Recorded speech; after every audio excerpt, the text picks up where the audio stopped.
la bua nha phố tên mấy kia có tên mấy kia hả ôi giờ này cao cho hạt phèn đòn nạc lửa mua thà đi lo cái có lâu rồi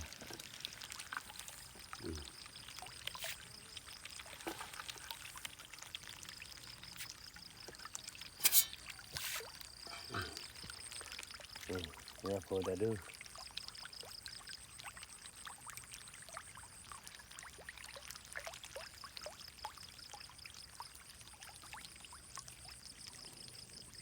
ta đưa lý chạy chim mùi mưa ta bơm hai lần này chỉ trả lo đã cần mình đưa thầy thì là vừa mà mẹ rồi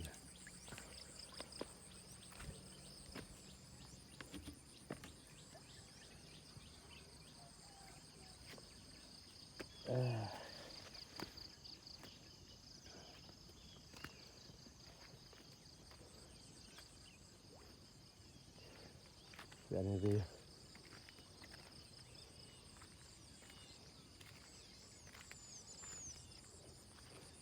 tôi là phò cái này hả lúc quen lo phò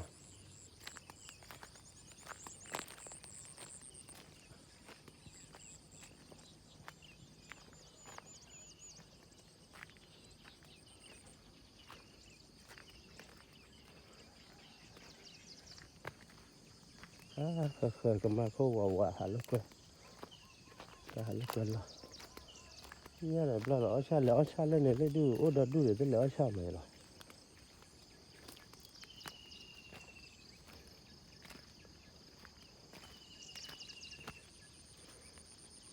ô đợt đu tới nhà lỡ xa rồi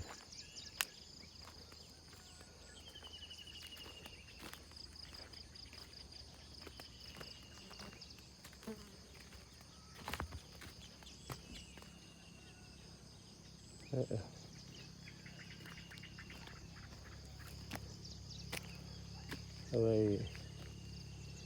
kho cái tật tơ này từ về là lấy từ về cái tật tơ khi về này hết thao là được Allah hay là châu là đã ba Allah hay là châu là được cái hương mà nó xin nó buổi nó phải là lấy từ kia rồi mà cái mà có đu này quả là mà khó chơi quá lên này thì hay đấy này thì lấy ở ngoài xí mà thì hay lấy ở ngoài xí ở đó thì khai làm bây giờ nhà phụ lúc quay mà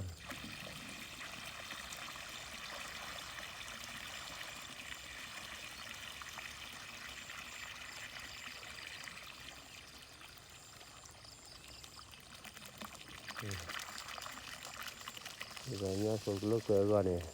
thì mà thôi vậy vật đấy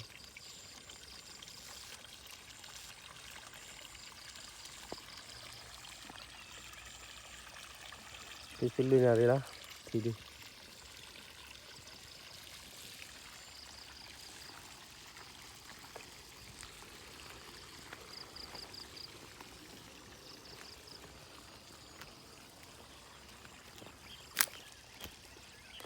lâu ở phố đi đâu mà tầm mà đi đâu họ cố từ lọt ra vào mà cái phố hà ở gì phố hà họ cố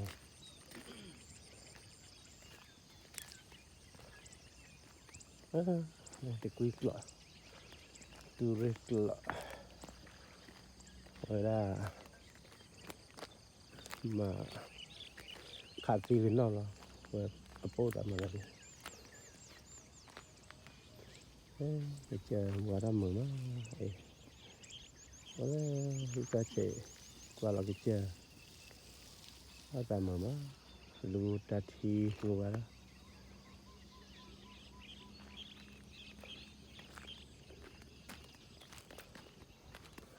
เอาไว้ชมพู่ดอกละเตะดอกดาว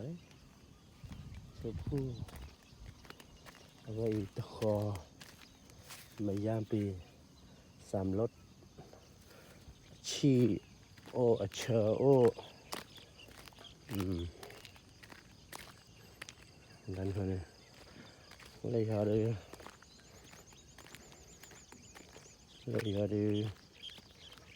แกปนนุ่ย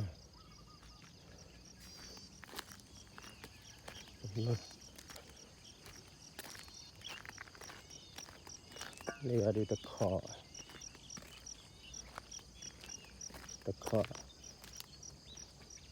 ดูจู่ๆท้อนี่อะไรนะท้อเลยตาได้กี่อะไรตัวเจ็บหม้อ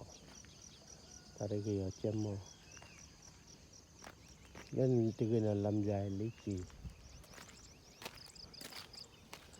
เล่นตีกันเอาแกมากุไม่ก็สิเล่นตีกันเอาดิบ้าขาดตี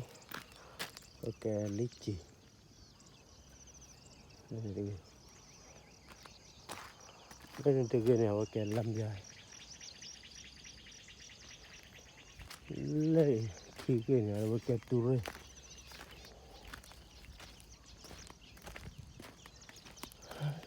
แกตูเรเล่นตีกันตูเรคือada gitu rew teter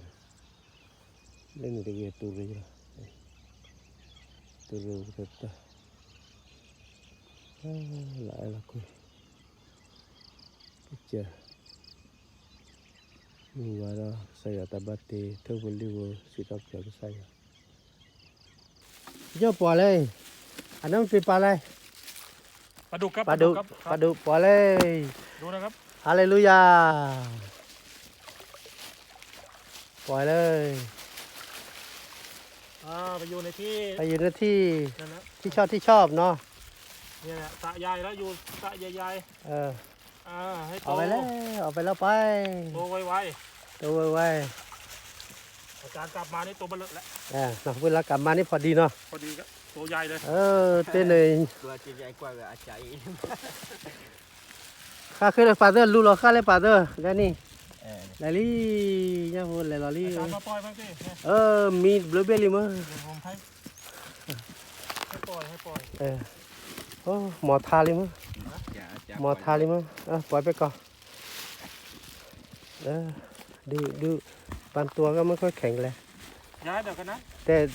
แต่ปลาดุนี่แข็งเลยกว่าเนาะ แข็งแรงปลาดุกแข็งแรง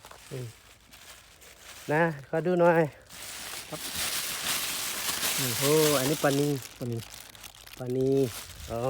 ไปเลยเจอโอ้ลูกพี่ปล่อยไปไป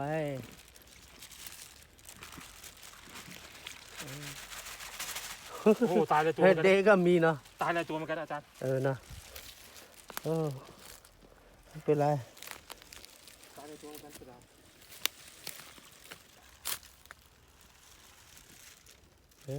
มีที่ตายบ้างโอ้ว่า ที่ ถุงละ10 ตัวเนาะตาย ตายไหม ไทยก็มีนะ ตายมีไหมปล่อยปลานิลก่อน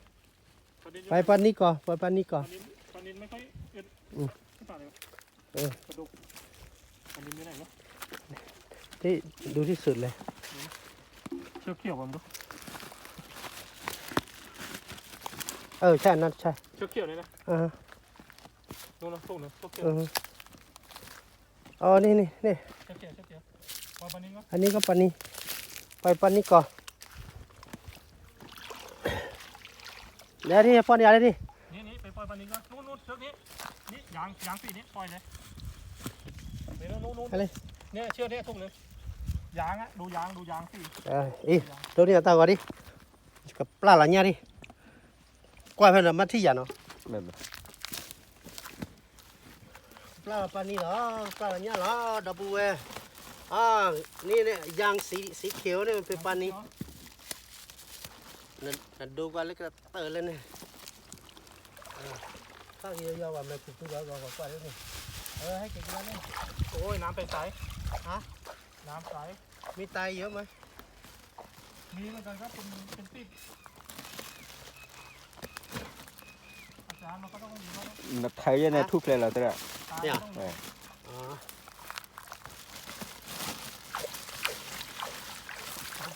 เราจะเลยเนี่ยแล้วเสร็จแล้วแม่เกยเนี่ยสบายละกะอันเนี่ย เนี่ยเกี่ยวกับดูออกอากาศเนาะ เนี่ย อันนี้ปลาหลอลี่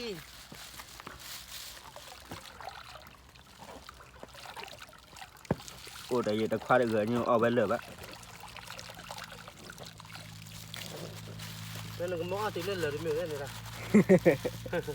แค่แต่ปีในการ ดีเรามาเลยถ้าใครเล็กใครใครไว้ใครเนี่ยไว้อีกใครก็ดูแกเนี่ยก็ เนี่ยก็ มีต้นสายไหม อันนี้เอาไว้เนี่ยก็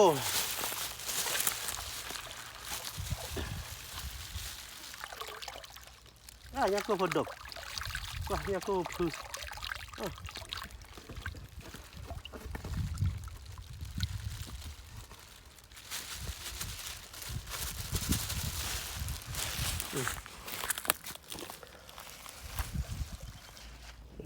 แกะเลยแกะเลย ปลาล้อ ใหญ่นะ โอ้ตอนดูเลยอี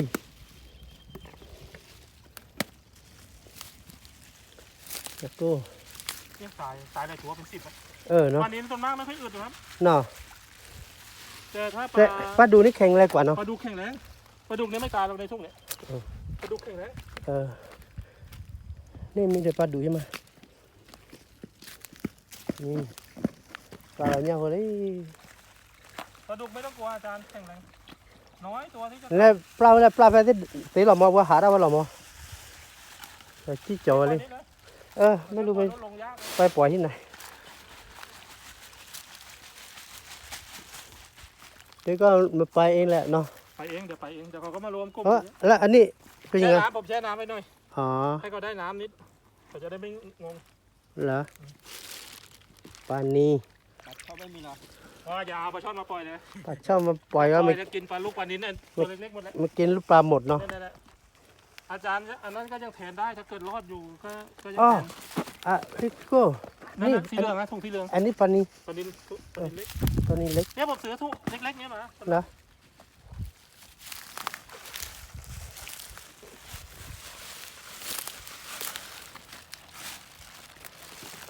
ไปสบาย บางคนก็ให้แช่น้ำไว้หน่อย เหรอ แต่ปลา เพื่ ดุ อก ไม่ ปลา เป็น ดู ไร ไม่เป็นไรนะ ให้เคยน้ำเข้ากับน้ำเราไม่เหมือนกัน เอาไปปล่อย แต่ปลาดุกไม่กลัวอึดมาก ถ้าพี่ก้นมาปล่อยอันนี้ปลานี้ ปลานิ้นนี่1,000 ตัวเนี่ยพวกนี้1,000 ตัวใช่ไหม ตัวนี้1,000 ตัวบัวโอ้เล่นกับปลาอะไรหรือใช่ไหมเนี่ยรู้เราไม่เล่นได้แต่เลยเลยวะแต่เลยเลยวะรู้เราไม่เลยเนี่ยแต่เลยเลยวะเนี่ยนี่รู้เราไม่เลยพอดีกันปลาอะไรนี่ไอ้ทุนนี่1,000 ตัวนะ 1,000 ตัวครับเนี่ยเดี๋ยวให้ได้น้ำใหม่ก่อน อ๋อเหรอ ให้เขาเคยน้ำก่อน เนาะ แต่ปลาดุกไม่ต้องกลัวปลาดุกอึดเอาเดี๋ยวนี้ไปปล่อย แต่ที่ปล่อยนี่ก็พอแล้วล่ะไม่ต้องไปที่อื่นหรอกดูที่เขาไปเล่นน้ำดูที่ เนี่ยเยอะแล้ว เยอะแล้วเนาะเขามาหายใจ เต็มสระนี่นะครับ เนาะ พอดีแล้วครับเต็มสระนี่แล้ว โอ้นี่ก็ไปมาได้ดูแล้วก็สบายใจเนาะ เดี๋ยวก็ดูกินอาหารดูว่า เออ ปล่อยเลยปล่อยเลยอันนี้ปล่อยเลยปล่อยเลย ไปให้ปลาหลานย่า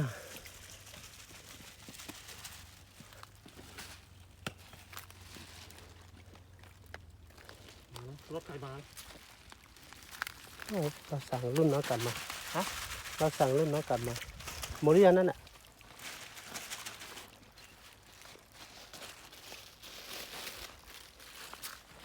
เราให้ยิ้มมาปล่อยก่อน แต่ปลาเลยตาตอนนี้เล่นตาตอนนี้เล่นตาตอนนี้ตาโตตากับมือ มาปล่อยปลาก่อนแล้ว โอ้ปูนี่กลับปลาเราแล้วเนี่ยอันเนี้ย ไม่เป็นไรครับไม่เป็นไร ไม่เป็นไรเนาะอ๋อเขาจะกัดที่ตายเนาะมาตายเขาไม่กัด มาปล่อยปลาเลยให้อาจารย์ก่อน ให้อาจารย์ไล่แล้วก็เลย แล้วปลาเนี่ยดิ อ๋อเห็นไหลใช่ปะเอามาปล่อยเลยแกะปล่อยเลยเดี๋ยวเราแกะให้ แล้วแกให้เดี๋ยวแกะให้ปล่อยแม่มาไว้นะเพื่อนแล้วตู้เย็นเราใส่ข้าวตรงยัง น่ะเธอยังทุบเลยดิมึงแต่อีหญ้าว่าบอกแล้วก็เคลื่อนด้วยมาเราหญ้าให้กินเดี๋ยว เดี๋ยวเรา แต่ พอแล้วก็คือมันหมอแม่กินนี้เพื่อนเนี่ยแต่ละโอตีนเนาะมันจะดูเยอะขาวอ้อเหรอ แต่ละสมมติเราหญ้าผู้เย็นบ้าหมอเหรอ สมมติละอันยาวเนี่ยแต่ละสมมติละกินเนาะ แกะกี่ยาเนาะ แต่ละหยาด เล่นตาต่อเนี่ยรู้แล้วบ้าข้าโคเลยไปเด้อ เฮ้อ ข้าโคเลยไปว่าพอเขาเล่นจีรู้ป่ะเด้อ นี่เขาเปิด ลอลี่พื้นเลยเนี่ย อันยาคู่มาวี ยาโก้เดี๋ยวปานนี้ด้านนี้เหลือมันไม่เหลือโอ้ดิ ปวดแล้วหากินนะก็เจอได้แต่แควกับบูชินนอเจอเลยแคว เดี๋ยวเรียกนนมาปล่อยด้วยแนทไป แน็กมาใช่ แม่มาปล่อยนกมาปล่อยปลา มาปล่อยปลาเอาถือไปก่อน